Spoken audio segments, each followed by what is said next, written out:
We are now opening. We're now opening the floor for questions. I think it would be best if you first introduce yourself, and then afterwards you can pose the questions to Dr. Al-Sayyid and Dr. Mendoza. Ed from Arena Philippines and the Asian Center.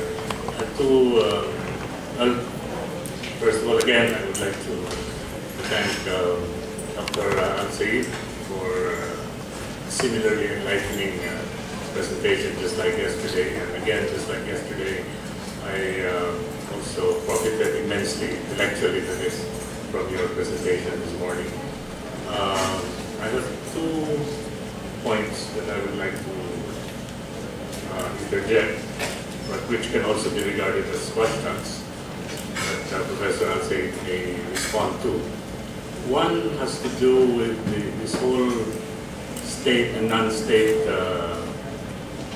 dichotomy. And with respect to social movements, I was wondering whether there is a particular strain within the Egyptian social movements that does not regard the state as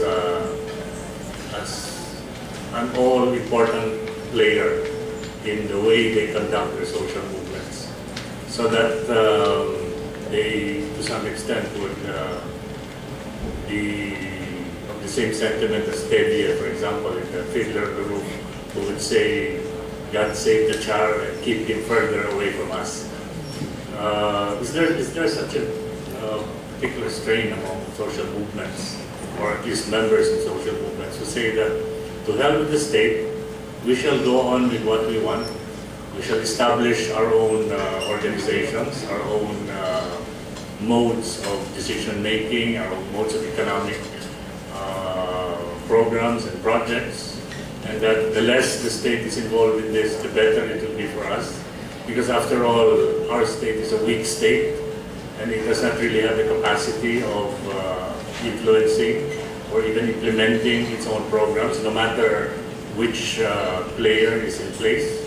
So we will just follow our own tried and tested traditional ways of doing things, economically, politically, culturally, especially I think this would be more relevant for ethnic groups in Egypt.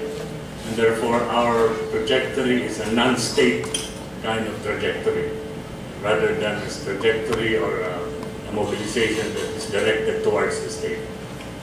That's one question I would like to raise. The second question we'll have to do now with those elements of social movements, and I guess this is the majority, the overwhelming majority in your presentation, of those who now think in terms of the state, rather than a non-state type of engagement. And therefore, I mean, with respect to this now, I was wondering whether there is kind of a debate going on whether to engage the state or not engage the state.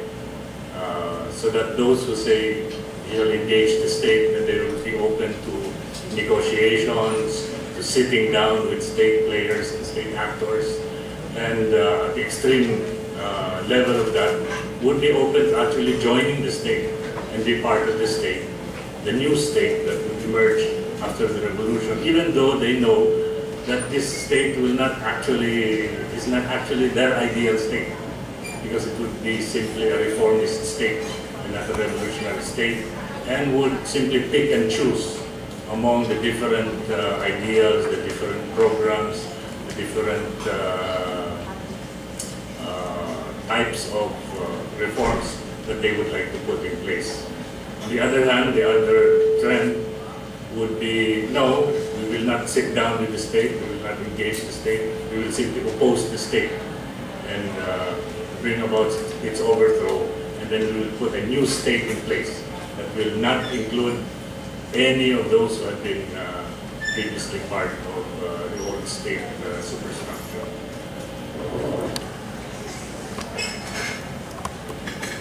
Perhaps another question, and then maybe our Dr. Al-Sayyid can answer each of the questions. Yes, ma'am. Thank you. I'm Mira Rosales. I teach social movements in the anthropology department this semester. I'm also associate at Ateneo.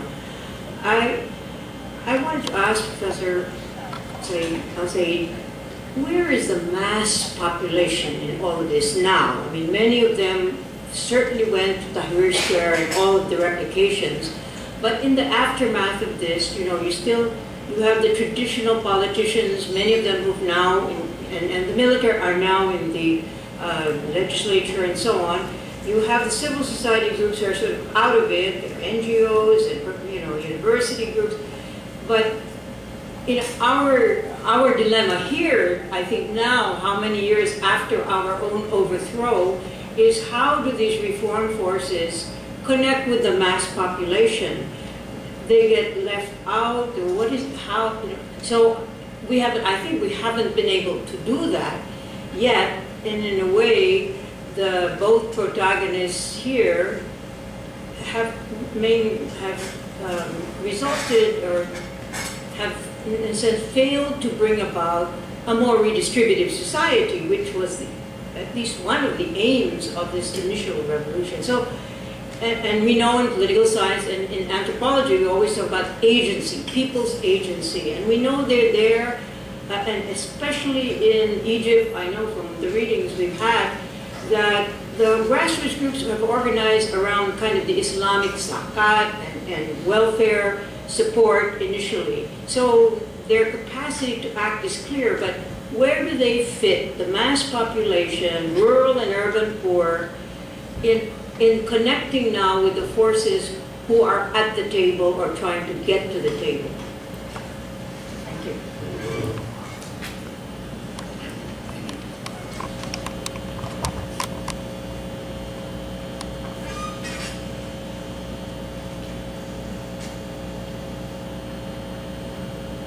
Yeah, thank you very much for these very interesting questions.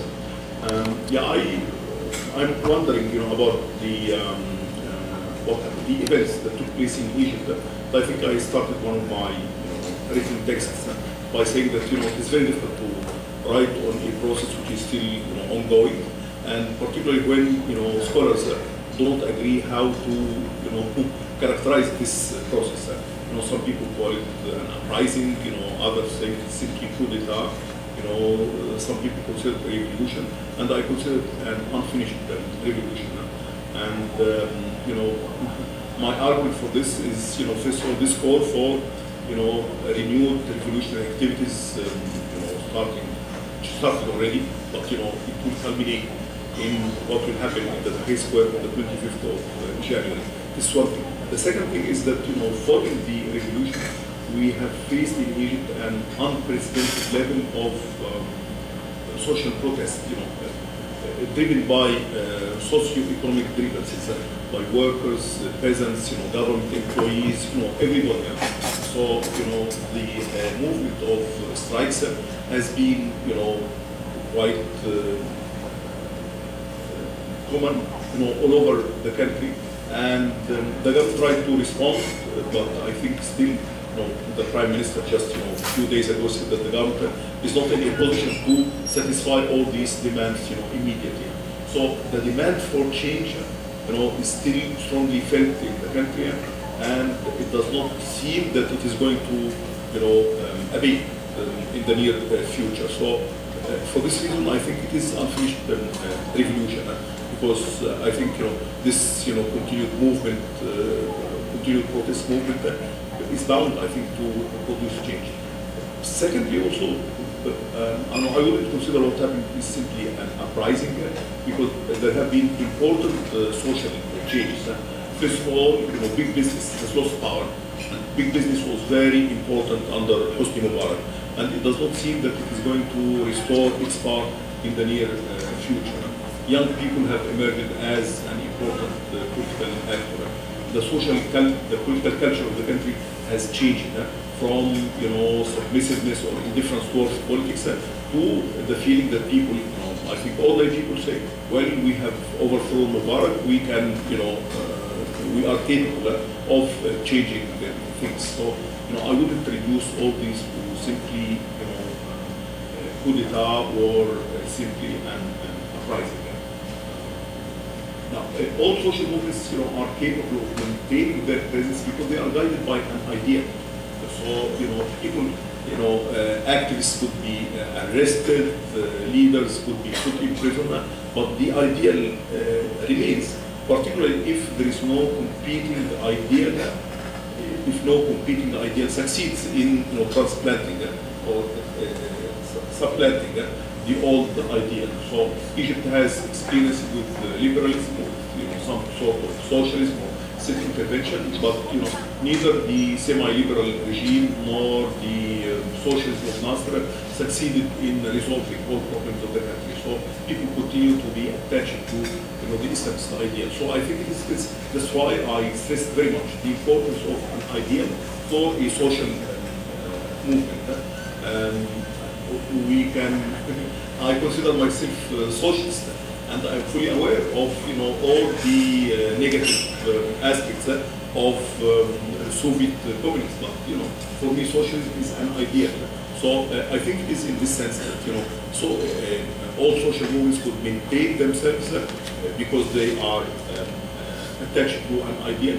But it's not just a matter of the ideal flowing there in the space. There is an organization, and there are many organizations, in fact. Of course, the Salafists have their own organization, but the Muslim Brothers succeed in maintaining the organization. My father was a Muslim brother, and I remember after the first wave of arrests among Muslim brothers after the revolution of 1954, my teacher used to come to my father every month in order to get a contribution to help families of imprisoned leaders of the Muslim Brotherhood.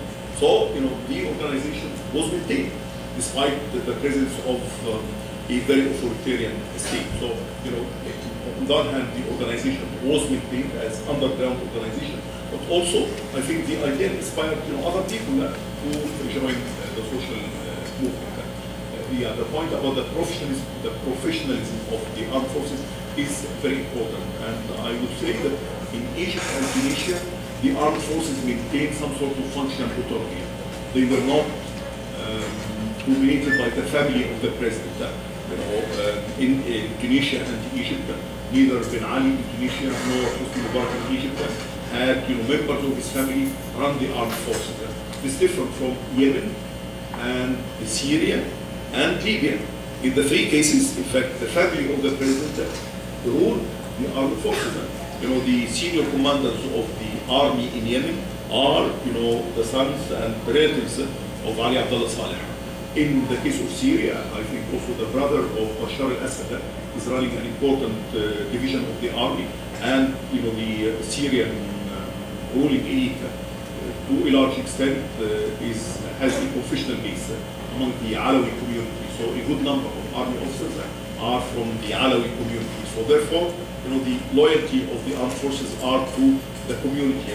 And in Libya, there was no autonomous presence of the armed forces. In Egypt, this kind of autonomy allowed the armed forces to be able to decide at a crucial moment where to stand.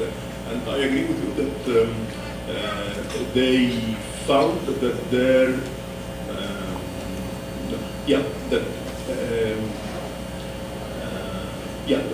they had also their grievances against the family succession scheme of Hosni Mubarak. It was not really accepted in Egypt. It was ridiculous of Hosni Mubarak to try to promote his son to succeed him. So that was not accepted in general, and was not accepted in the armed forces. So I think they were planning to move against this, and the revolution gave them the opportunity to do what they had intended to do. So the professional, the autonomy of the armed forces, and also the disagreement with the ambitions of the president led them to take this position. Of course, one of the difficulties of the Egyptian revolution is that there is no particular. In fact, this is not only a difficulty for the Egyptian revolution, but it is a difficulty for all the liberals and the leftists. I consider myself of the left, but I have to admit that we don't have really, a convincing, persuasive program to offer to the people. it is very difficult for people in Egypt to believe that by going back to public sector and state planning, things will improve. Perhaps, I don't know. I mean, I'm not excluding this, but as people experienced already, the public sector and central planning, and as they see that state socialism failed in the Soviet Union, then I think social should be more innovative in suggesting an alternative model of society that could be persuasive to people, particularly at a time when there is a large private sector in the country, and when the country is integrated in a world economy. So how could we build socialism in the presence of a large private sector? Some of its companies are quite successful. We have some Egyptian private companies which are multinational. So how to bring socialism to this kind of society? And on the part of the leftists, the liberals, it's not enough to say we need civil and political rights, okay? And what after? Civil and political rights, I think, I teach human rights are important in themselves. But people also don't like just, freedom of expression, freedom of association, they like also something, next to them. So I think, because of this, the new social movements, failed in getting, the majority of people after the revolution. Why they got them during the days of the revolution? Because there was so much discontent in the country that I think it was enough for a small group of people to start and people would join. Now the situation is different because there is no, of course there might be discontent, but on January the 25th, it was thought that just by removing Mubarak, things will improve. Now, as Mubarak is removed, it is not easy to say that, by removing the Supreme Military Council, things will improve. So the situation became more complex. That's why, I don't expect, the next wave of the revolution to be very successful. So far, the Islamists have cooperated in general, have cooperated with SCAF, and they seem to be willing to reach a compromise on matters which are important for the Supreme Council of the Armed Forces. And so therefore, I think the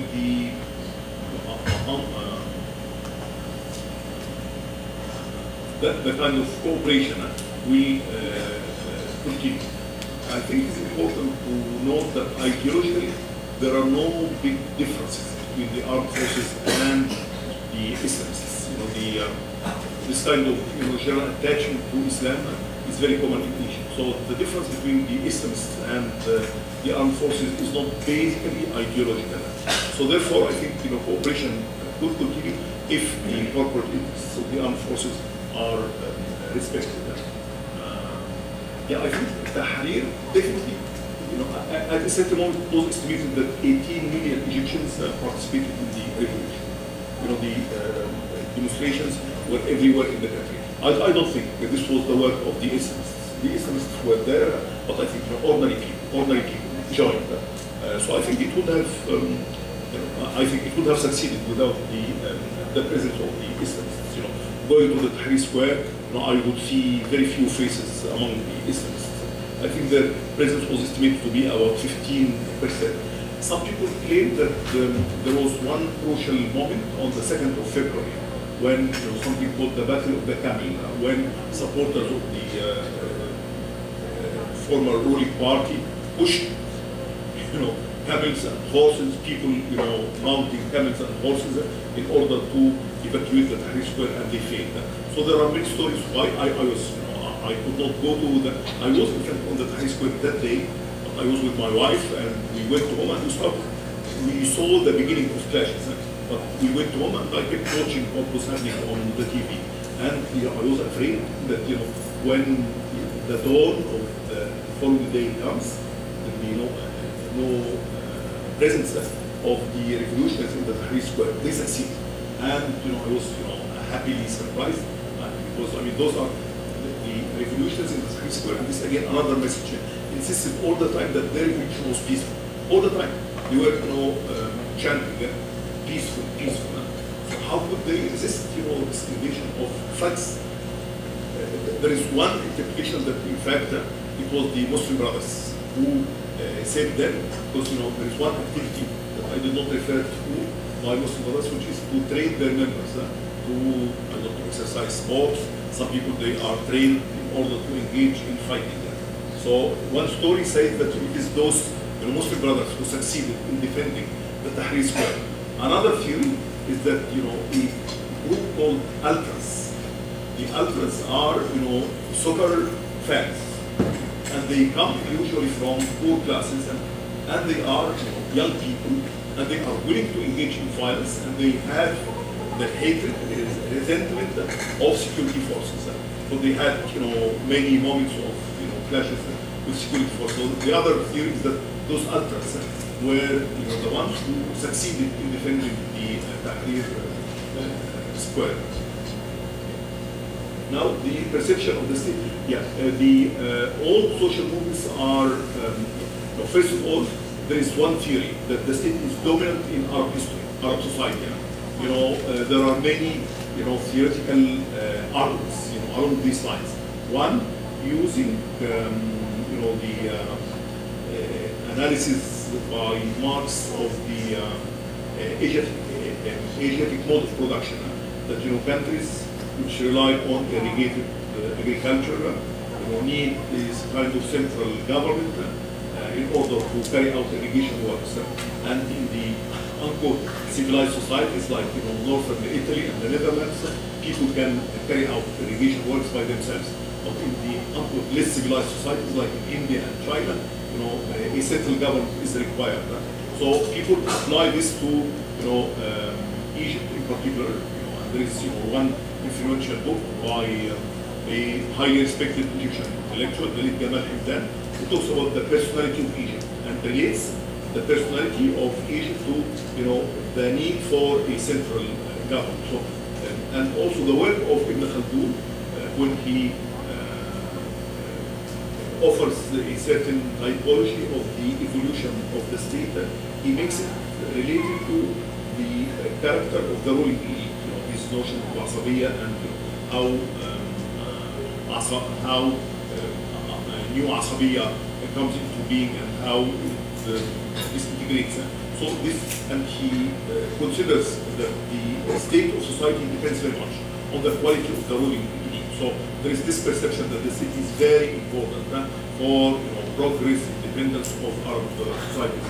But at the present situation, I think the old Islamist, the old movement is aware of this. So capturing the state is the price. After the Islamization of society, the state becomes ripe to be captured by the Islamists.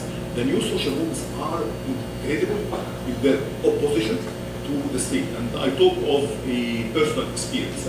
Cooperation with the Supreme Council of the Armed Forces is considered an act of treason. I was appointed, in fact, to sort of an advisory council to the Supreme Council, and I thought this would be a good opportunity for all political forces to come together and to exert pressure on the Supreme Council of the Armed Forces. That council was denounced by all political forces. The Islamists had their own agenda, but also people of the left and the liberals denounced the council. And I had many people saying, asking me to withdraw from the council because this tarnishes my image, etc. So within the left, any cooperation with not just the council, but any minister is a bad thing. This is the government of the counter-revolution, and the revolutionary people should not cooperate with this government. So I think this is really a dilemma for these groups. There is a debate about this. Try to get the other points.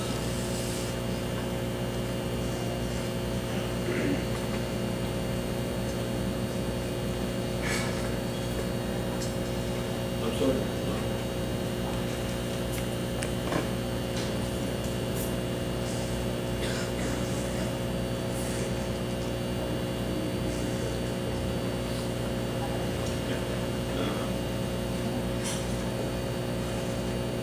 Yes, relations with the masses.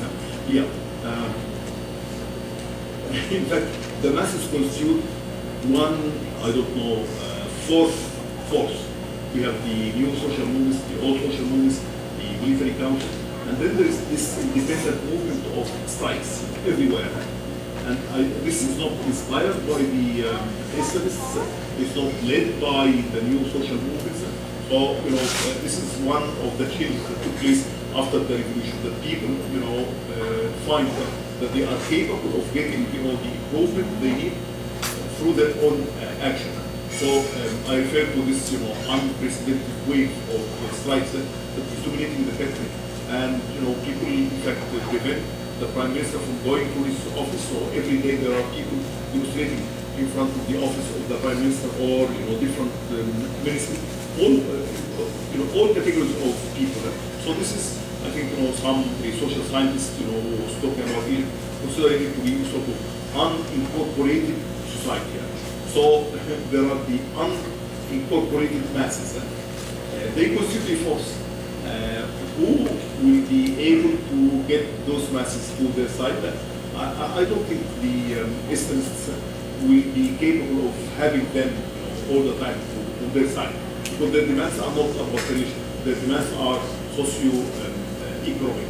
And the new social forces, some of them, the independent trade unions, try to be with them, but I don't think they are successful. They are small, so I don't think they have been successful in leading this movement of social protest, which some people consider to be, harmful to the revolution. Young revolutionists said, well, we voted against war not because we want to have higher wages or better services. We want to change the regime, and they consider this to be deviation from the true ideals of the revolution. But this is in fact the revolution. People joined, not just because they wanted political freedoms, because they wanted concrete improvements in their socio-economic conditions.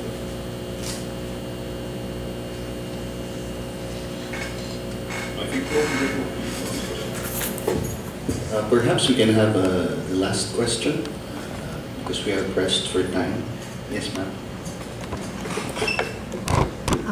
Professor Al-Sayyid, a lot of the things that you have discussed in a way seem familiar, because we also went through a turbulent period where we had demonstrations, massive demonstrations, and that was when we were struggling against and we overthrew, the martial law dictatorship. And that euphoria, that feeling of euphoria, I can imagine, how that also filled up, the hearts and minds of the people who participated in Tahrir Square. I'm just wondering,